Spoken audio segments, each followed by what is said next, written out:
Ya, sepak terjang pengacara kondang OC Kaligis terpaksa terhenti sesaat setelah Komisi Pemberantasan Korupsi menjadikan tersangka.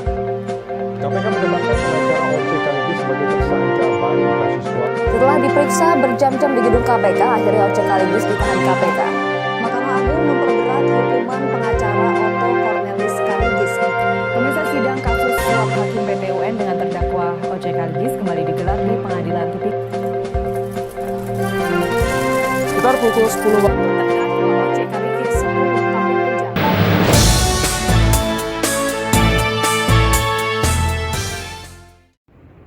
Baik, pertama saya akan menjelaskan mengenai kronologi kasusnya dulu.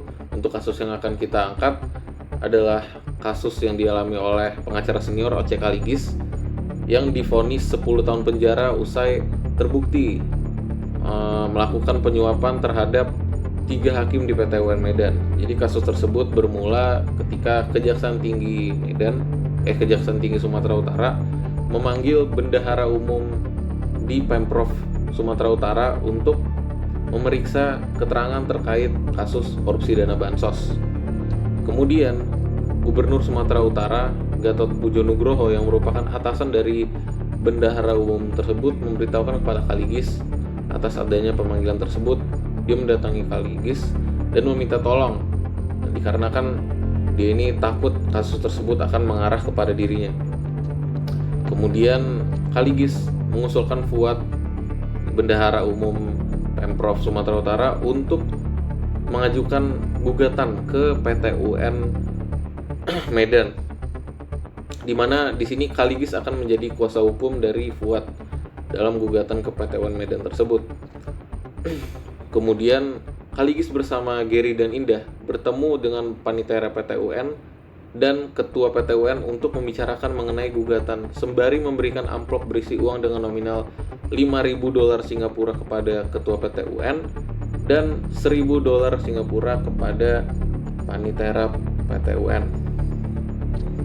Kemudian pada 5 Mei 2015, Kaligis kembali memberikan amplop berisi $10.000 Singapura untuk Ketua PT UN, dan Gary kembali datang ke PT UN Medan. Dalam penemuan tersebut, OC Kaligis memberikan uang sejumlah $10.000 Amerika supaya Tripeni mau menjadi hakim yang menangani perkaranya. Gary pun kemudian mendaftarkan gugatannya. Pada 18 Mei, Kaligis dan Gary menyuruh Ketua PT UN Medan untuk memutuskan perkara sesuai dengan gugatannya. Kaligis bersama Gary Indah menemui Ketua PT UN Medan guna meyakinkan untuk berani memutuskan perkara sesuai dengan gugatan. Kemudian pada 1 Juli 2015, Kaligis menerima uang 50 juta rupiah dan $30.000 Amerika dari Evi Susanti yang merupakan istri dari Gubernur Sumatera Utara. Kaligis kemudian meminta Yeni untuk membungkusnya dalam 5 amplop. 3 amplop masing-masing berisi $3.000 Amerika dan 2 amplop berisi $1.000 Amerika. Pada Juli 2015, Tripeni, Ketua PT UN Medan, menolak pemberian amplop dari OC Kaligis, kemudian meminta uang tambahan.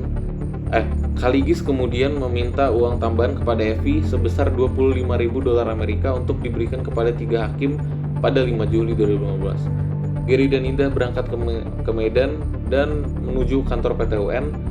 Kaligis dan Indah menunggu di mobil. Sementara itu Gary masuk dan menyerahkan amplop putih yang nilainya masing-masing $5.000 Amerika kepada Hakim Dermawan dan Hakim Amir pada 7 Juli 2015. Majelis Hakim membatalkan pemanggilan Fuad dengan alasan bahwa itu adalah penyalahgunaan wewenang. Selanjutnya Gary menyerahkan uang sebesar $1.000 Amerika kepada Samsir. Pada 9 Juli 2015, Gary menyerahkan amplop senilai $5.000 Amerika.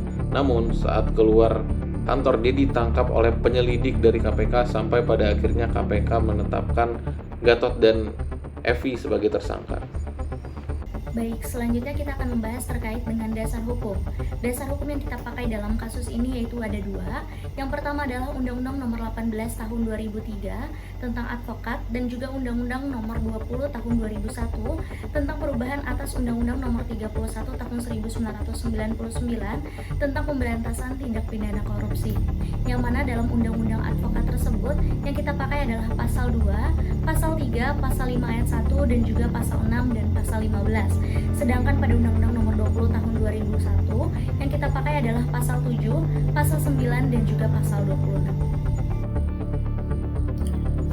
Selanjutnya adalah pelanggaran. Tindakan suap yang dilakukan oleh OJK Lighis sebagai penegak hukum ini bertentangan dengan kode etik advokat.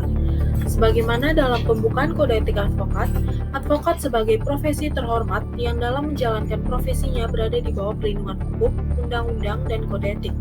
Oleh karena itu juga, setiap advokat harus menjaga citra dan martabat kehormatan profesi, serta setia dan menjunjung tinggi kode etik dan sumpah profesi yang pelaksanaannya diawasi oleh Dewan Kehormatan.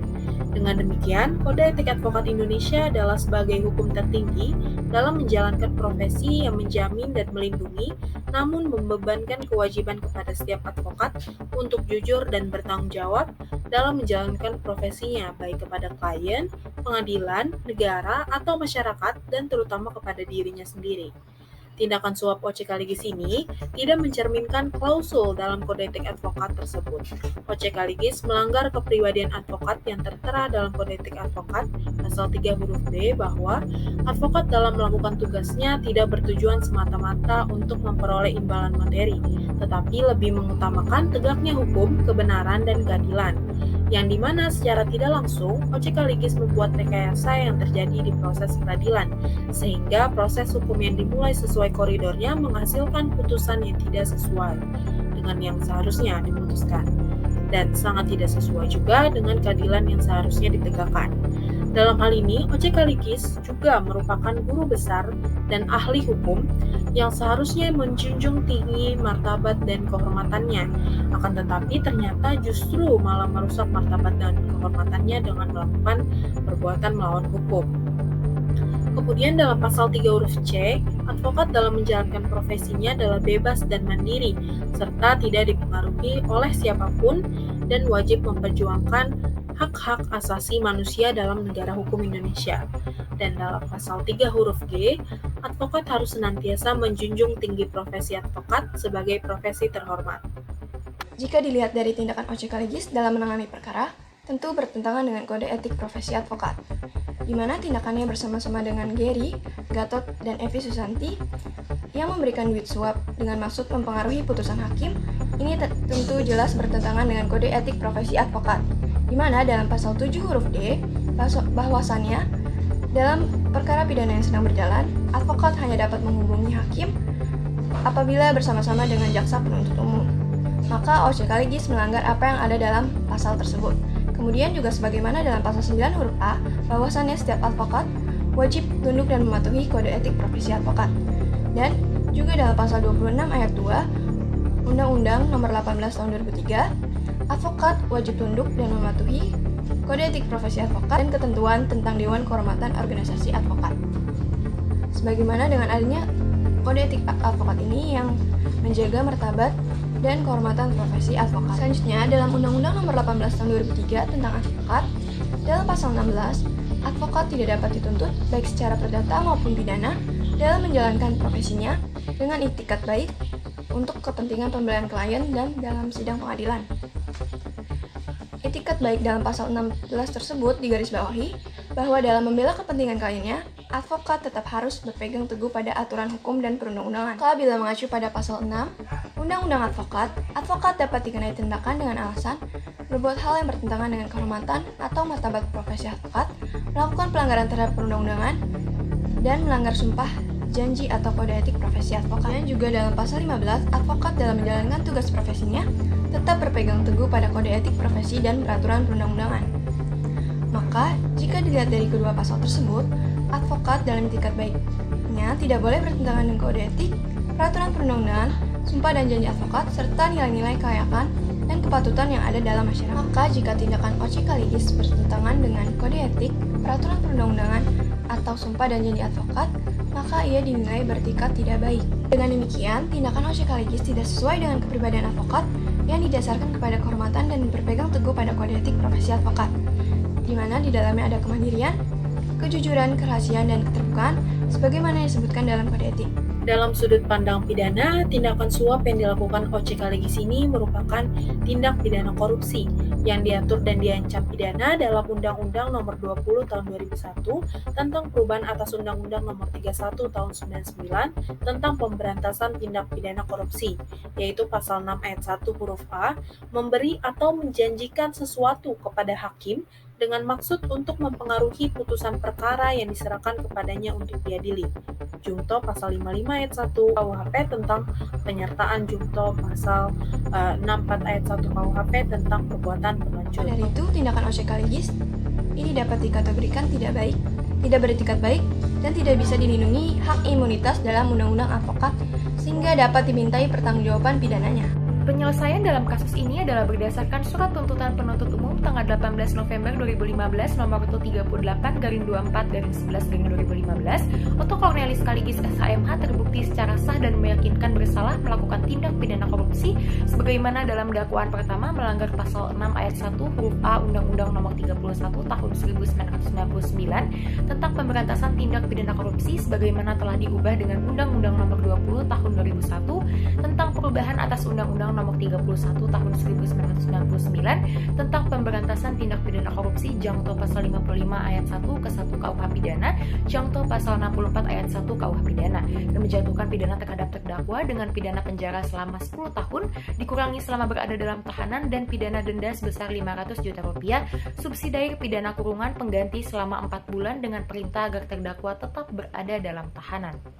Lalu putusan pengadilan tindak pidana korupsi pada Pengadilan Negeri Jakarta Pusat dengan perkara nomor 89/PIT/SUS/2015 Pengadilan Negeri Jakarta Pusat menyatakan terdakwa Profesor Dr. Otto Cornelius sekaligus SHMH terbukti secara sah dan meyakinkan bersalah melakukan tindak pidana korupsi sebagaimana didakwakan dalam dakwaan pertama.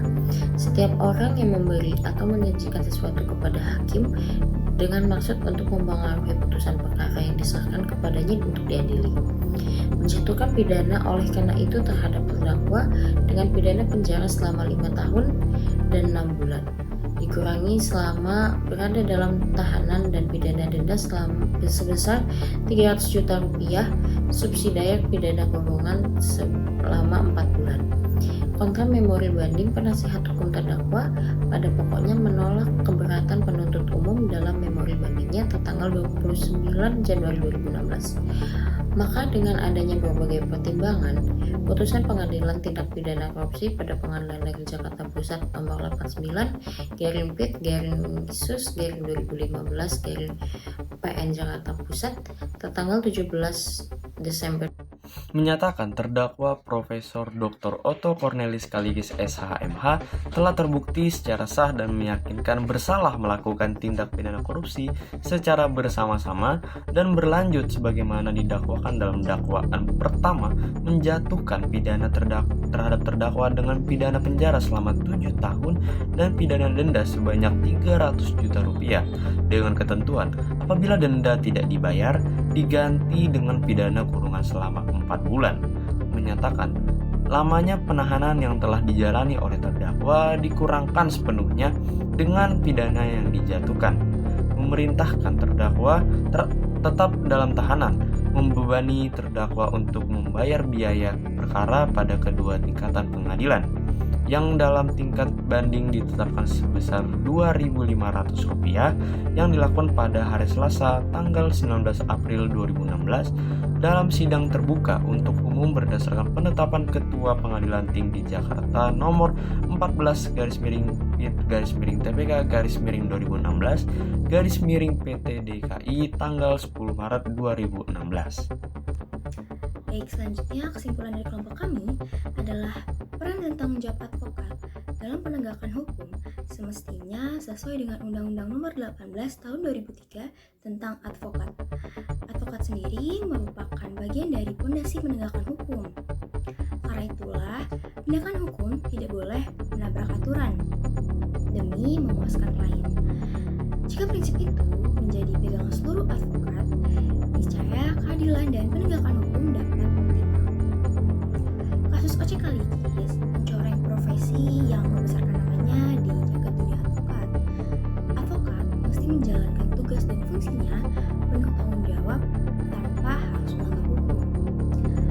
prinsip menjalankan tugas sebagai advokat dalam rangka mencari keadilan mesti dilalui dengan cara-cara yang bersih, bukan menempuh cara kotor. Lalu yang terakhir di sini saya ingin memberikan saran atas kasus ini. Pada dasarnya kode etik profesi dibuat untuk memastikan para pengemban profesi dapat menjalankan pekerjaan mereka dengan baik. Akan tetapi pada kenyataan di lapangan masih banyak saja oknum yang melanggar kode etik profesi tersebut. Dan di dalam kasus ini contohnya adalah OJK Ligis yang terjerat tindak pidana suap. Nah, para advokat yang terjerat tindak pidana suap itu dapat diberlakukan penerapan sanksi kode etik advokat sebagai hukum tertinggi yang harus dilaksanakan. Kepatuhan dan ketaatan pada prinsip-prinsip yang diatur dalam ketentuan kode etik advokat yang berlaku di Indonesia agar tidak melakukan tindakan-tindakan yang merugikan harkat dan martabat kehormatan profesi advokat, termasuk di dalamnya tidak terlibat dalam tindak pidana suap dalam menjalankan profesinya sehari-hari sebagai profesi yang terhormat. Namun komitmen untuk menjalankan kode etik profesi ini kan tidak selalu berjalan dengan lancar ya. Oleh karena itu, praktik penerapan sanksi bagi para pelanggar kode etik advokat harus benar-benar diterapkan dan lebih dipertegas, terutama terhadap mereka yang melakukan suap-menyuap di dalam dunia hukum dan peradilan. Selain itu, organisasi penegak hukum juga harus lebih tegas menghadapi pihaknya yang melakukan kecurangan, karena hal ini berkaitan dengan kredibilitas dari organisasi mereka.